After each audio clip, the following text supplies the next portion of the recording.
Hello and welcome to ImpactoAZ.com, a podcast dedicated to centering Latino, Latina, and Latine voices on the important issues of the day. I'm your host, Jonathan Higuera, and I'm here with my co-host, Juan Rodriguez, who also doubles as our executive producer. Today, I'm talking with a representative of First Things First, the state's first publicly funded agency dedicated to early childhood development. So with that, I'd like to say welcome to Angela Rabago. Hello, Angela. How are you? Hello, thank you, Jonathan. I'm doing well. Good. You are the Chief External Affairs Officer for First Things First. And so we're so glad to have you. I got to tell you, in doing our research for this show, both Juan and I learned so much about early childhood development.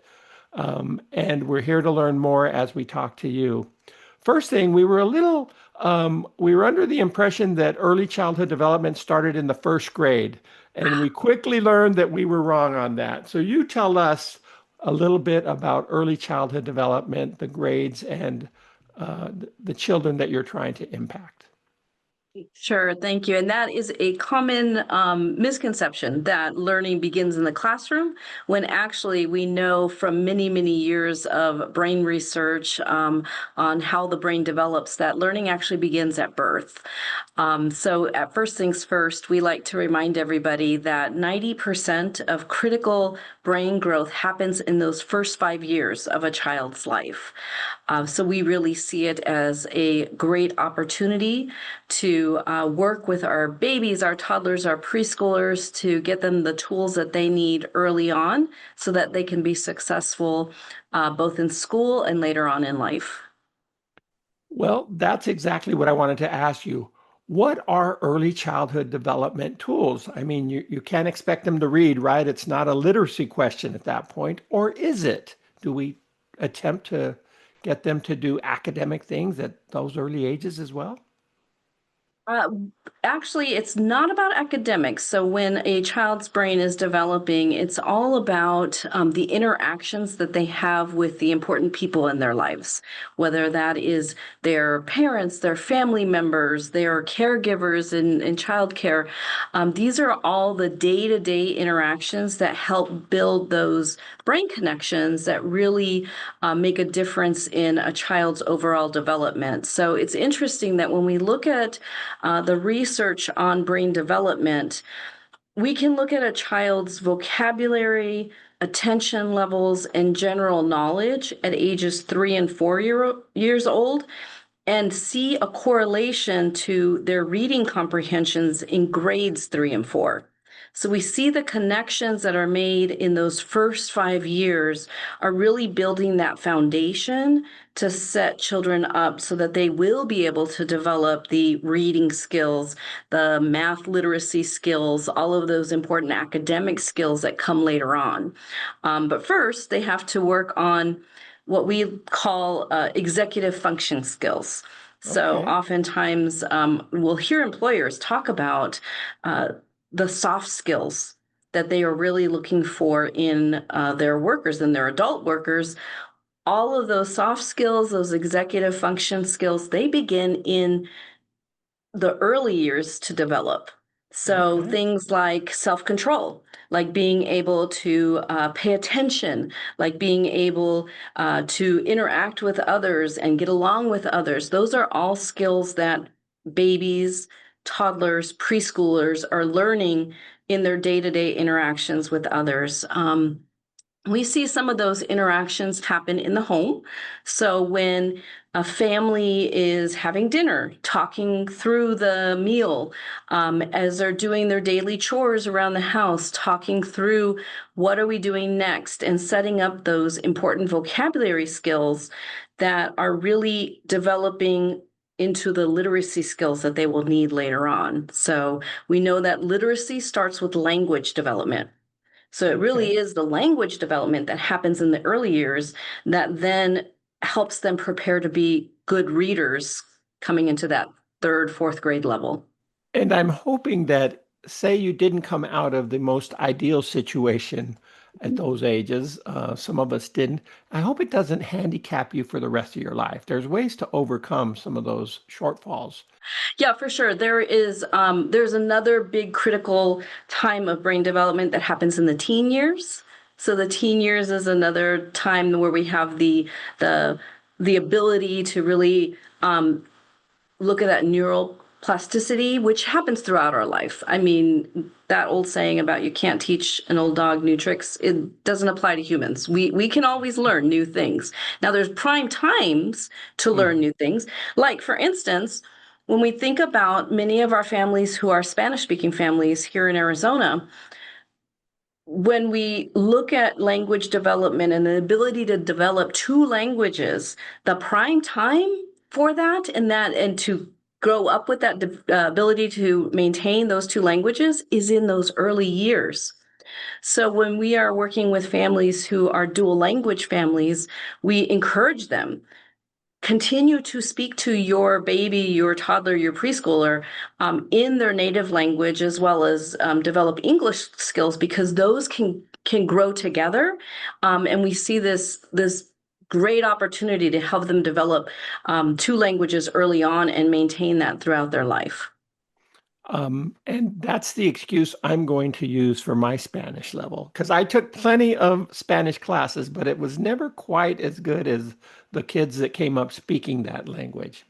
Sure. But you can definitely keep at it, and I encourage everyone to keep at it. So we've learned that these are the important years of life, and they have ramifications going forward. And what I hear you saying, in a sense, is that it's not that you can't develop those skills later, but perhaps we can have a smoother entry into having those skills when we go into school, and maybe we don't have to relearn quite as much. So there's definite advantages to that. And how are our parents here in Arizona doing when it comes to this kind of stuff? Are we, in general, particularly Latino parents, are our kids ready to have these skills and learn when they hit first grade?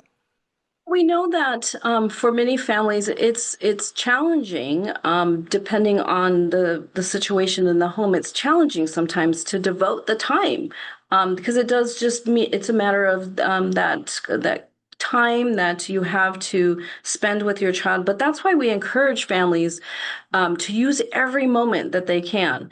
So again, while you're doing your daily chores and mom or dad are busy with things happening around the house, you can use that time as learning time. It doesn't have to, the learning that happens in the early years is not about sitting down with a book or with worksheets. Learning in the early years is through everyday language, it's through everyday play. So no matter what your economic situation is or what your personal time might be at home, you can use every minute to really help to develop your child's early years in a great way to set them up for later. Now, when it comes to how Arizona's children are faring, we do know that oftentimes we do see a gap as children enter school. Many children, we often call it the achievement gap, where we have a lot of our, especially Latino children, who enter school behind, right? They might not have the level of vocabulary that their peers might have for different reasons. So again, knowing that that achievement gap can be very difficult to overcome in the later school years, we need to do as a state everything we can to help get those kids ready so that we don't have that readiness gap. When they enter kindergarten, if we can get those kids on track, as much as possible to enter kindergarten, then we'll have a much more successful trajectory for them. We know in Arizona right now that 3 out of 5 children do not attend preschool. We rank 43rd nationally for preschool enrollment for 4-year-olds and 24th in the nation for 3-year-olds. So our state is behind as far as preschool. We know that several states now have universal preschool, where they do offer free, usually half-day preschool programs for the 3-year-olds often, and most definitely their 4-year-olds. So other states have made those public investments in things like preschool that really help to bolster what families can do at home. Okay, We now are I do want hoping, to, yeah, don't mean to interrupt you, but before sure. we go on too much, I wanted just to you to throw out perhaps, and you've already touched on them, what three things can parents do at home or caregivers for that matter that lead to that readiness, being able to step into those years with ready to learn? Sure. The number one thing is the back and forth language. So oftentimes parents don't really understand how language develops. And language develops by what we call serve and return. So it's like a tennis match, right? It's a tennis match or a soccer where you're kicking the ball back and forth. So you want to do that. You want to mimic that with your child as much as possible. So your young child is watching you and listening to you, and they will try and mimic you for even babies. So we see Mm-hmm. infants, if you have a baby in your life, make a face at them. That's why we play peekaboo, because then they Mm-hmm. they get into the game and they start replicating it. So that type of back and forth, really just getting down at their level, get down on their Mm-hmm. level, and just talk to them. Even the little bits of time, if you're waiting for the bus, or if you're at the grocery store waiting in line at the grocery store, instead of putting a cell phone in front of them, which we know that children do not learn from screens. Mm-hmm. They learn from seeing the human face, face to face. So if you're standing in line at the grocery store, talk to them. You have a minute there. Say, "Oh, look at that! Look at that yellow balloon that they have here," or "Look at that person bought a flowers." Just a back and Mm-hmm. forth, and wait for their response. They'll babble if they're infants. They'll babble because they're trying to mimic, and that's how they learn the mouth formations that we make to make language. Okay. So things like that, very simple things that come naturally. I mean, all of this is natural. We don't necessarily have to teach parents this. It's just encouraging the natural instinct that we have. And I'm thinking of here in Arizona with our particular Latino population. We have so many families where mom and dad are both working and working a lot, maybe much more than 40 hours Mhm. a week. So there's a lot of time there where the child may or may not be getting any of this development.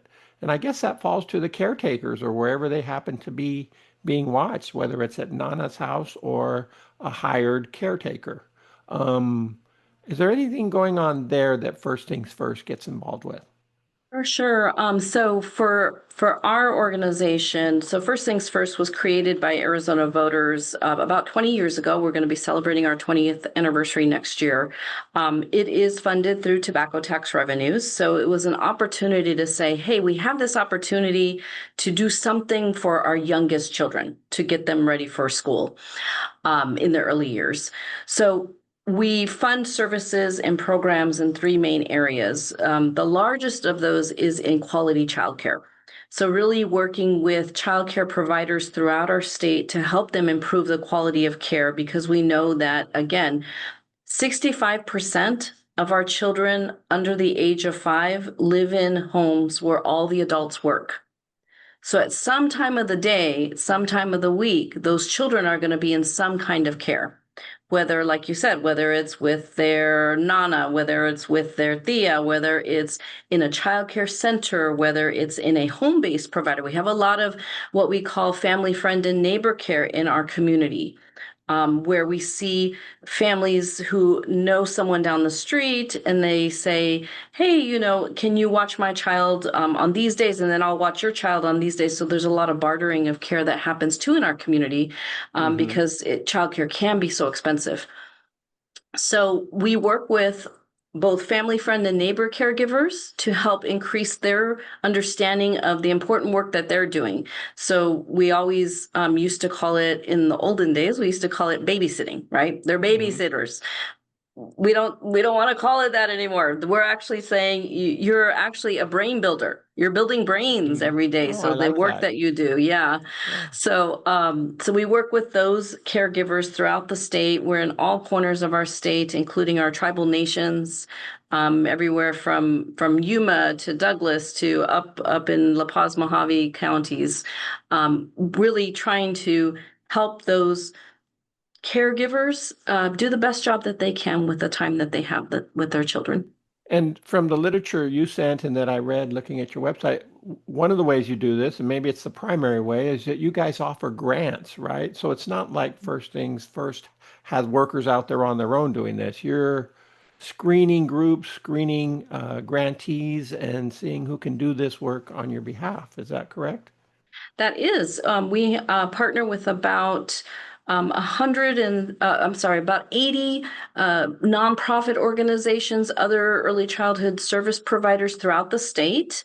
And then we also partner with about 1,000 childcare providers. So actual childcare centers or home-based providers, they might be taking care of 3 or 4 children in their home, or they might be a big center, a childcare center that's taking care of many, many kids. And you have So, regional councils, correct, that mhm, help so mhm. that you make sure you cover all parts of the state.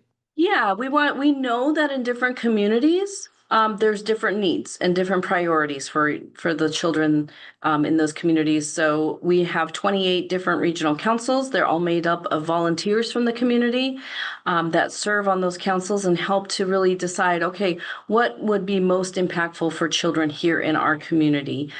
So that's an important part of the work is really being community based. And I can't imagine, though, that in some of these situations, that some of these caretakers or childcare workers have the ability to put together a grant, right, and do that. So how does the funding help them, or how do they get some Yeah. relief? So for childcare providers, our Quality First program, which is the name of our state's quality improvement and rating system, we implement that for the state, and it's called Quality First. So it's a chance for providers to um, take advantage of coaching. We have Quality First childcare coaches who go out and work with center providers and educators to really help them learn to how to increase their skills. We also have incentives where we help to provide books, quality materials, so that children have quality toys to play with and quality books to read in those centers. So some of that funding is through our Quality First program, and it is a fairly simple way to enroll in that. It's not a grant program necessarily, it's an application program. So they would apply to participate in Quality First. And right now, like I said, we have about 1,000 childcare providers throughout the state who do participate. It's a voluntary program. And of those, we have a rating system. So parents can know that when they go to one of these centers that is participating in our Quality First program, they know that they are working on increasing the quality of care in their center. All of our programs are committed to increasing the quality of care in their centers. Those who have reached 3, 4, or 5 star have reached those levels, what we call quality childcare levels. So parents can know that those providers have been doing the work year after year, and they have earned that status of quality childcare. Okay. Juan, you've been listening. Does anything strike you as something you want to know more about? Yeah, I just amazed by all this in that um, I was, I'm a lot older now, but at one point in my life, I was in Head Start. And Yeah, yeah. I think I might have been in like one of the inaugural classes. This was like 1969, I believe. Oh, wow. And Wow. um, I think I benefited from it. Mhm. Um, it was, I was a Spanish speaker. I didn't speak any English, and I think it was because of Head Start. I was thrown in with Chicano kids who spoke both languages. They had older siblings, um, and uh, I was always interested in that program, and I always supported it. But in your experience, what kind of impact has First Things First made on some of these kids? Are there been any like follow-ups, or interviews, or Yeah. you've been like around 20 years. I'm sure there's been several alumni of the program. Yes, thank you, Juan, for that question. Yes, well, first of all, I want to say that Head Start is a wonderful program, federally funded, and it has been in place. They are celebrating an anniversary this year, and they have impacted so many lives. They're a great partner of ours. We do partner with Head Start. So Head Start is one of our public assistance programs that helps children who live in families at 100% of federal poverty level or below. So really our families who most need that support and that help to provide a quality early learning experience for their children. Head Start serves about 11,000 children each year in our state, but that's just a fraction of the number of children who are eligible. That's only about 26% of the actual number of children who are eligible. And the challenge is not enough funding. So Head Start in Arizona does not receive any state funding. Head Start only receives federal funding. In some states, the state does put in funding for their Head Start program and early Head Start. Unfortunately, we don't do that here in Arizona. But the providers who are providing care under Head Start, they're wonderful. Many of them actually are enrolled in our Quality First program too. So we get to interact with them often. I think for our program, so it's interesting when you look at what is our public assistance that's available to help families, because we know that childcare can be so expensive for families, especially now. First Things First does offer scholarships for family.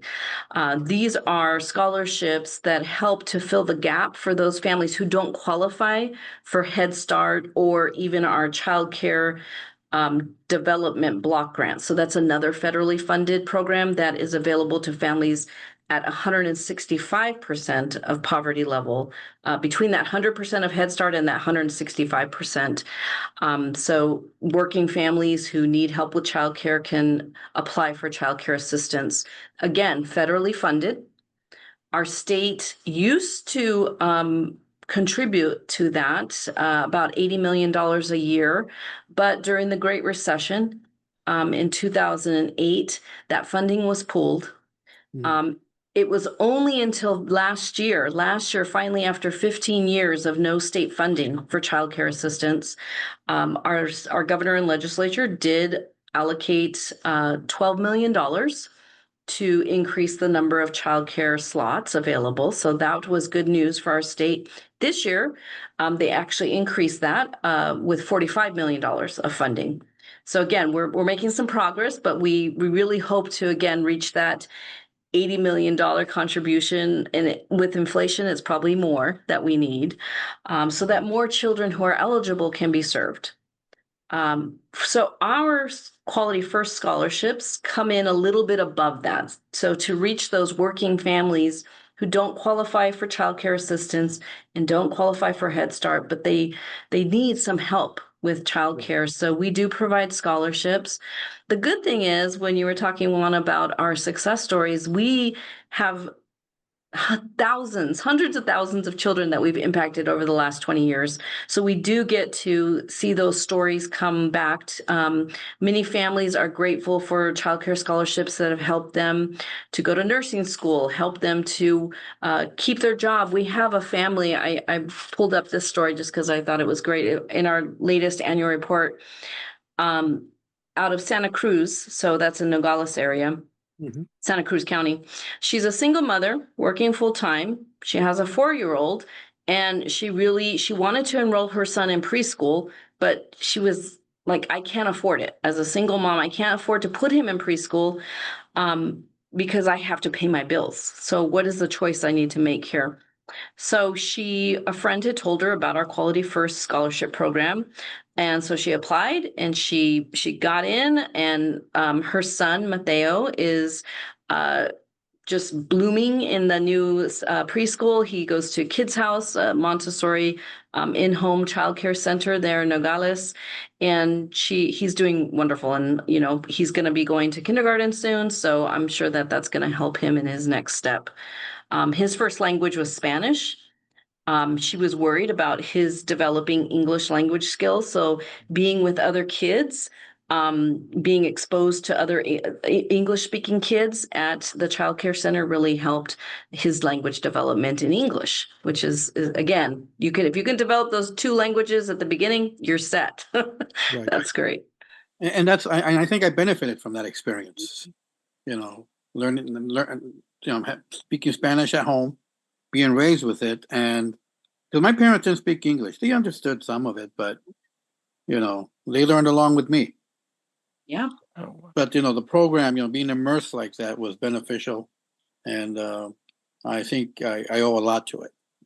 So it sounds like to me that First Things First fills in a lot of the gaps that we have Yeah. in Arizona, except when you go and look at our overall educational outcomes, well, I'm talking now third grade reading levels, high school testing, those things, we always seem to be pulling up the rear on that. Yeah. Where do we focus? I mean, it sounds like we have to focus on 0 to 5 to get them ready, but then where do we seem to be falling short for so many of these kids? Yeah. Well, we do believe that you either pay now or you pay later. That's what it comes down to. For many of our young children, if we can get them the help and the support and the best start that they can get at the beginning, we can reduce the cost later. So there have been over 50 years of studies, research studies, that have shown that a $1 investment in the early years adds up to $16 later on of benefits for our economy. That's through higher high school graduation rates, higher third grade reading scores, less need for special education placements. So for many children, if we can assess and find developmental delays early on, so if a child is having a language delay or a physical delay that needs help early on, if we can get them screened and get them service early on in those first 5 years, that is much less costly than to have them go into kindergarten and need special education services. Speaking of money and investments, you mentioned earlier that First Things First derives its funding from tobacco tax revenues. From what I've read, tobacco tax revenues are drying up a little bit, which is good, right? That means not as many people are buying cigarettes. But what does that do for you guys in terms of your budget and your effectiveness and your ability to do the things you do? Yeah, that's a big focus of our work right now, knowing that each year, we're serving about 160,000 children and families each year throughout the state with our funding right now. But over the last, especially the last 5 years, we've really seen a decrease in the tobacco tax revenues, which make up about 90% of our funding. 90% of our funding comes from tobacco tax revenues. And like you said, we are having a shift from tobacco products to either cessation, so people are quitting smoking, which is great, or people are often shifting to other products which are not taxed, like vape products or nicotine products. Definite consumer shift there. Oh So yeah, the vapors are everywhere, I'll tell you that yeah. much. Yeah. So we are working, knowing that our services and our programs for young children are going to have to decrease if we don't make up the revenue somehow. We are looking to pursue a bill in this next legislative session to really close that loophole on those vape and nicotine products, so Okay. that we can, mitigate some of that decrease in tobacco funding that we're So seeing. hopefully you can get some of the tax revenue from selling vapes and nicotine. Yeah, Okay, that we are sounds like a sound hoping. strategy. Yeah, because the revenues have decreased about 47% annually from when we first started. Oh, It's been a wow, that's big huge. decrease. Yeah. Hmm. Well, But, we are seeing, again, more people more people are beginning to understand the value of these early childhood programs. And I think part of the interest is also from our business community because of the impact that we're seeing from the childcare crisis. that's a very good note to end on and something for thought into the future. I hope our policymakers and others realize the importance of this issue. And that's going to conclude our show today. So with that, I would like to, one, thank Angela for sharing her expertise with us. And thank you, Juan, for joining us. And it would be bad of me not to mention our audio engineer, Ron Oyos, for making sure that these podcasts look good and sound good. And finally, I'd like to remind our viewers that liking and subscribing to this channel allows us to continue bringing you these important discussions. So with that, thank you, Angela, and have a good rest of your day.